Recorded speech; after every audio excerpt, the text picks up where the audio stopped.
زهروني رئيس الجمعية التونسية للأولياء والتلاميذ. مرحبا. مرحبا بك، شكرا على الاستضافة وتحياتي لكل مشاهداتك ومشاهديك. نشكرك برشا على تلبية الدعوة. الحقيقة اليوم قلت نحكيو على مثلث، نحكيو على ثالوث، نحكيو على علاقة ثلاثية الأبعاد. إذا كان الثلاثة هذوما نعطيهم حقهم ويتدخلوا يعطيو رايهم في العملية التربوية تنجح بإذن الله. يظهر لي هذا هو، وهذا علاش فما الجمعية هذه، هذيك علاش انضافت يظهر لي للنسيج الجمعياتي نتاعنا. أكيد هو انطلاق تكوين الجمعية على أساس المثلث اللي حكيت عليه. أما المثلث من وجهة نظر الجمعية مختلف شوية. عندنا قمة هي المربين، المعلم، الأستاذ. عندنا قمة أخرى اللي هي الإطار متاع التسيير، السياسة، معناتها كل ما هو شأن تسيير. قمة ثالثة اللي هي الأولياء ومركز الثقل، وهنا الاختلاف. مركز الثقل هو التلميذ. الناس الكل نخدموا في مصلحة التلميذ، كلنا على نفس المسافة بعد على بعضنا، لكن بقدر ما احنا نقربوا أعضاء الأسرة التربوية وإحنا نقربوا من مصلحة التلميذ، ويكون التلميذ هو أكثر وأكبر المستفيدين. ممتاز. احنا هذا اللي يهمنا، هو المصلحة العليا أو الفضلى للتلميذ. أكيد هي المدرسة نقول العائلة ثانية، وبعض ساعات تكون تاخذ مكانها قبل العائلة، خاطر نشوفوا الوقت اللي نعديوه على امتداد اليوم وعلى امتداد السنوات. معناتها المدرسة هي دارنا، هي مستقبلنا، هي حياتنا، هي فهمت كل شيء. دونك نحكيو مرة أخرى على الجمعية هذه اللي حتى اللي ما يعرفهاش سي رضا عمناول، لأنه عمناول كانت سنة عصيبة نوعا ما على الأسرة التربوية، على الأسر، على العائلات التونسية. دونك سمعنا برشا، تحركتوا برشا وسمعنا لكم برشا مواقف الحقيقة.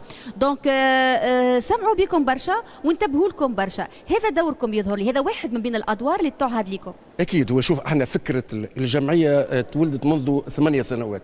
علاش احنا نراو انه مشروع المدرسة فيه كما قلنا 3 أطراف أساسية: الإدارة، المربي، والولي. وشفنا أنه الولي غايب على امتداد سنوات. وفي الأنظمة المتطورة بكل فما جمعيات أولياء التلاميذ. وقت تشوف أنت الفصل 52 من الدستور متاع تونس يقول لك المشروع التربوي، الشأن التربوي هو شراكة ما بين الدولة والأولياء. القوانين الكل التونسية ديما تشرك الولي كعضو أساسي من أعضاء الأسرة التربوية. دونك اليوم ما تنجمش أنت تقري ولدك، تنجح ولدك، تعالج المشاكل إذا يكون الولي مستقيل أو مقال ولا متخلي عن. صحيح. وأنا نكمل على كلامك سي رضا، وأنت صلح لي هنا أنه بعض المدارس فيها مبادرات تحيى تذكر فتشكر أيضا، أنهم عملوا في شكل جمعية أيضا ينخرط فيها الإطار التربوي وتمثيلية بعض الأولياء. يظهر لي نفس اللي تحكي فيه. أكيد. هو شوف، هو اليوم لازمنا نفكروا سويا باش نجموا نخدموا مصلحة التلميذ. أكيد. هو شوف، احنا قمنا بالعديد من المساهمات. مع الأسف نقول أنه على امتداد السنوات الماضية العمل نتاعنا الكل كان في إطار الأزمات. أزمة في جرة أزمة، هو إضراب، هو دونك المهم مش هذاك. المهم هو عملنا الميداني اللي يكون ملاصق للمؤسسة التربوية المعنية، باش إذا فما تقديم إعانات، إذا فما تدخلات، إذا فما إضافات، يكون الولي والمجتمع المدني هما الداعمين لمجهود الدولة، على خاطر مهما كان الإنسان من. نعم. احنا خلينا نقدموا، ونعتذر منك على المقاطعة، حبيت نقدم بيك ونعرف اللي عندك ما تدلي به اليوم معانا سي رضا مشكور. اليوم يعني عديد المواضيع تطرح. هاو نعطيك انا نمشيو للاكبر. احنا الاصلاح التربوي اللي باش يشمل كل الاصلاحات الفرعيه بتفرعاتها. اليوم انتم شنو نظركم فيه؟ كي نحكيو اليوم على مثلا الزمن المدرسي، نحكيو على الضغط اللي في الاقسام، كي نحكيو اليوم على التصور العام اللي ينبغي عليه ان تكون المدرسه لاستقبال التلاميذ، واللي باش تكون فيهم الانشطه وباش يكون فيها منهل للمعارف وغيره. شنو راي الجمعيه في هذا؟ اكيد. وقت تاخذ الانطلاقه وقرار رئيس الجمهوريه الاستشاره الوطنيه اللي هي اشترك الاطراف الكل، هذا معناه انه الشان التربوي وشان وطني مجتمعي بامتياز. خاطر الولي ما راوش انه الولي يهز ولده يروح بولده من المدرسه. الولي تنجم تكون اعلاميه، ينجم يكون استاذ، ينجم يكون مهندس، طبيب، عالم نفس، ينجم يكون بناي، ينجم يكون فلاح. دونك الولي عنده افكار، عنده اراء، هو ماهوش يقرر، هو يعطي رايه، أي. يعطي رايه على اساس شنية العلاقه اللي تربطه بولده ولا بنته في اطار المشروع المدرسي. وين توصلوا الاراء؟ هذا هو انا نحب اللي نسمعه منك اليوم سي رضا. يعني جميل ان تكون عندنا واحده من النسيج الجمعيات يقول جمعيه بهذا الاسم وبالاهداف هذية. صوتكم لهنا كيفاش توصلوه؟ يعني هل هو صوت استشاري؟ من يستمع اليوم لصوت الجمعيه هذية؟ كيفاش نجم تكون الجمعيه وسيله ضغط على اصحاب القرار سي رضا؟ هذا السؤال اليوم حتى نغير. هو شوف، في مستوى الاعلام وصوت الجمعيه موجود. في مستوى العلاقه، حتى علاقه الجمعيه بالمشرفين على قطاع التربيه كان فما معناتها تواصل وحوار. نتواصلوا مع رئاسه الجمهوريه. علاش كان سي رضا؟ علاش كان؟ قلت لي كان معناتها معناتها لا معناتها مع السيد الوزير الجديد ما وصلش التواصل. اخر لقاءاتي كان مع سي فتحي السلاوتي وقت اللي كان وزير التربيه. دونك فما معناتها اكيد انه ان شاء الله يسمعونا، نبعثوا رئاسه الجمهوريه، نبعثوا خاطر احنا الاراء نتاعنا ما هي الا اراء، هي معناتها مستوحاه من دراسات، من تجارب ناجحه، من آراء الأولياء نبلغوها. ويبقى ديما القرار لصاحب القرار، لكن يلزمهم يعرفوا أنه راهو الآراء هذه والتشاركية هذه هي الوحيدة اللي تخلينا بالحق ننجحوا في الاستشارة الوطنية، ننجحوا في إصلاح المنظومة التربوية. خاطر المجتمع لا يبنى الا عن طريق مدرسته، راهو ما فماش. اكيد اللبنه الاولى جبت على الاستشاره الوطنيه بعد ما انا حكيت شويه على الاصلاح التربوي اللي باش نبداوه من هوني، من الاستشاره التربويه هذه.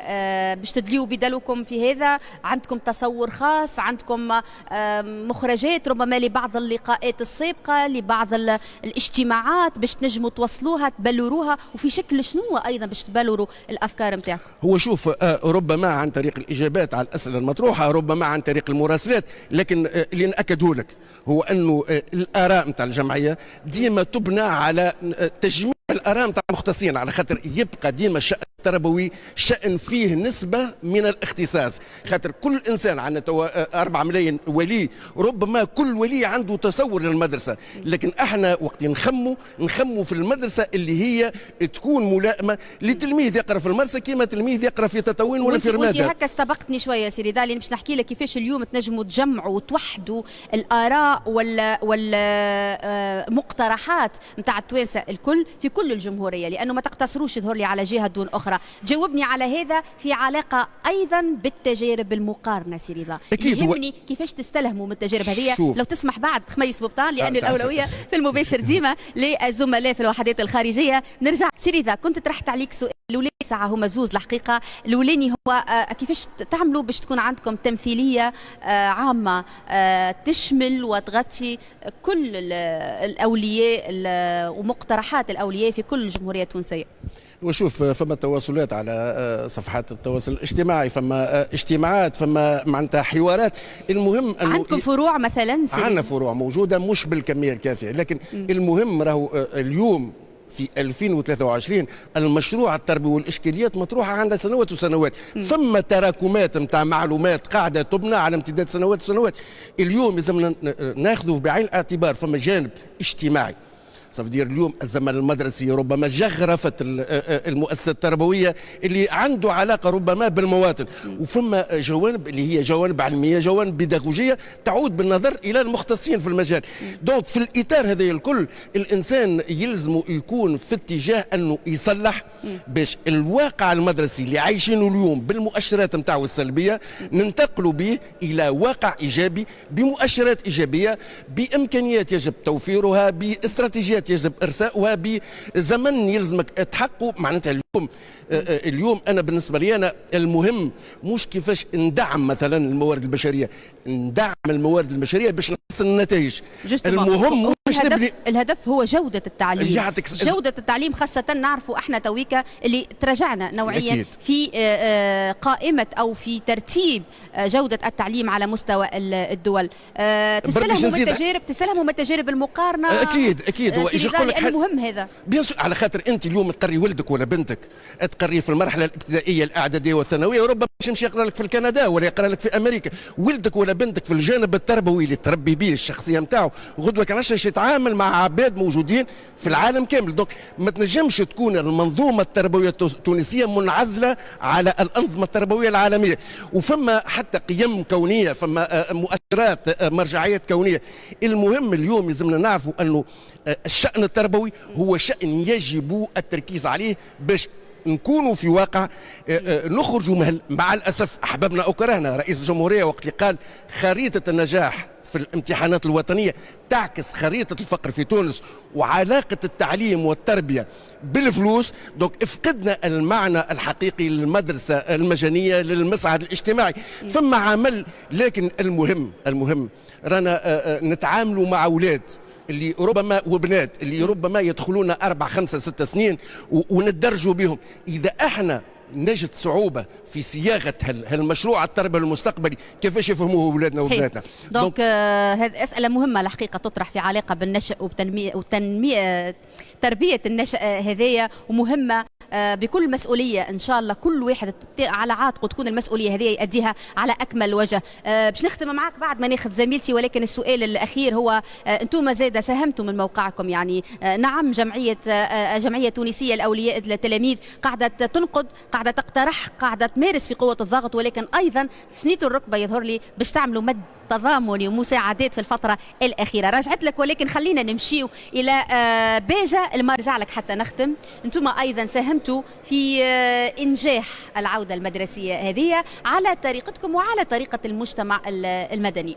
دونك من وقتاش بديتوا؟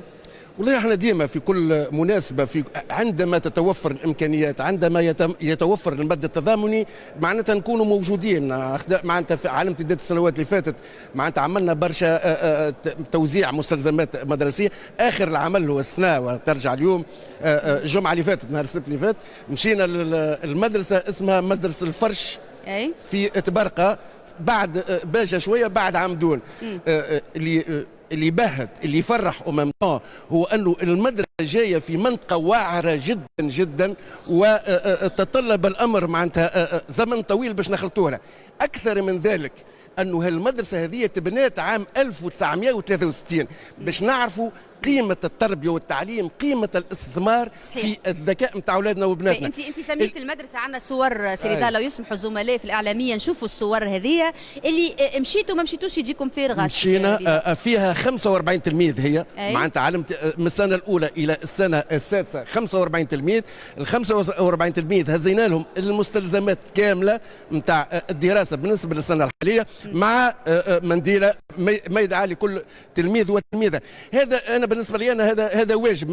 شوف ما عندنا حتى مزيه اللي عملناه احنا الشيء، ربما حتى اذا فما ترويج اعلامي باش نراو انه الانسان يلزمنا نتنافسوا مع بعضنا. صحيح. الغايه هو انه كيفاش كل واحد من جهته ينجم يعطي، ينجم يعاون، خاطر بلاد وفي ذلك فليتنافس المتنافسون. يعطيك الصحه. مش انا بالنسبه لي انا ما عندي حتى مزيه وما قمت، ربما انا تنقلت من مقر السكنه الى باجه، وهذا بالعكس شرف لي وفرحه كبيره. فهمت وقت تشوف انت اولاد صغار فرحانين، معناتها كل وجوه نيره، تشوف العقليه البسيطه، العقليه معناتها التلقائيه. وفما صغيرات سيري ذا ما ينجموش يحبوا يفرحوا الفرحه هذه. زاد قوس لابد وانه نتطرق له معاك اليوم. فما صغيرات يحبوا يقراوا كيف نديدهم، يحبوا يمشيوا يلبسوا طبليه جديده، يحبوا محفظه جديده، يحبوا ادوات، يحبوا يمشيوا الانساتي والسيدي، يحبوا يكونوا موجودين وعنده مدرستي. يقول لك معلمي ومدرستي وما ينجموش. علاش؟ لضعف الامكانيات. وهذا للاسف 2023 مازلنا نحكيو في الكلام هذا. ناس نحب هنا ربما معناتها ميساج، معناتها حاجه امل. شوف راهو اذا نحطوا اليد في اليد، اذا ريالمون نوفروا كل الامكانيات، اولا بالذات العقليه الساعه، خاطر العقليه نتاعنا لازم تبدل. رانا قادرين باش اولادنا وبناتنا الكل يكونوا في وضعيات متميزه. رانا ماناش بلاد كبيره، راهو احنا 12 مليون عن الزملاء و300 الف تلميذ. اذا كل واحد من جهته يعطي ونقصوا من الخساره، على خاطر ماناش قاعدين نربحوا، احنا قاعدين نخسروا. خاطر انت وقت اللي تاخذ ال 100 منقطع 100 الف منقطع سنويا على الدراسه، وقت اللي تاخذ انت كلفه الدروس الخصوصيه، وقت اللي تاخذ اليوم الوضعيه الصعبه اللي تجبر التلميذ باش يمشي كيلومترات وكيلومترات، اذا فما بالحق بحق رؤيه واستراتيجيه اصلاح حقيقيه، والناس الكل تتحمل مسؤولياتها، كل واحد من موقعه، الولي، المربي، الوزير، رئيس الحكومه، رئيس الدوله، والناس الكل نو سوم رانا قادرين باش البلاد هذه يردوا، على خاطر الحاجه الوحيده اللي احنا نحكموا فيها ما يحكم فينا حتى حد فيها هو ذكاء اولادنا وبناتنا. صحيح، وفي هذا يلزمنا نستثمر، وفي هذا يلزمنا نتنافسوا الكل، هيكل الدوله الكل بقطاعيه العام والخاص باش ننجحوا الرهان هذايا ونكسبوا. نشكرك سي رضا، كانت مصافحه اولى ان شاء الله تجيب حذانا في اعداد اخرى من